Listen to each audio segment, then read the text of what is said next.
Cazare! Cazare! Sărună. Hai mă, că am cameră ieftină. Cât face? 55, cel mai ieftin. Scump. Cazare? Vreți cazare? Săruna, da, cât face? 60 de lei pe noapte. Nu.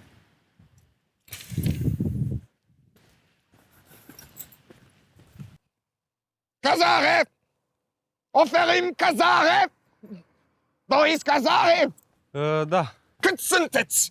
noi doi. Perfect! O să vă cazăm pe toți! Avem multe camere de cazare! Cât face? Foarte puțin! E aici, e aproape!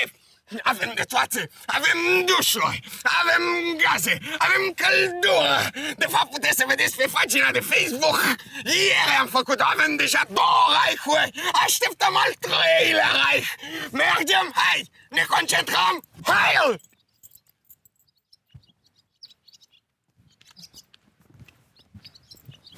Noi mai avem de luat niște bagaje și venim pe urmă. Unde e? Dar e foarte simplu! Să vă explic! Fiți atenți! Ne concentrăm!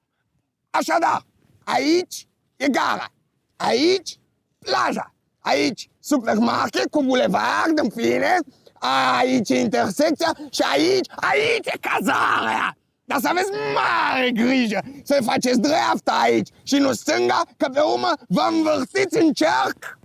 Clar? Hai, vorbim!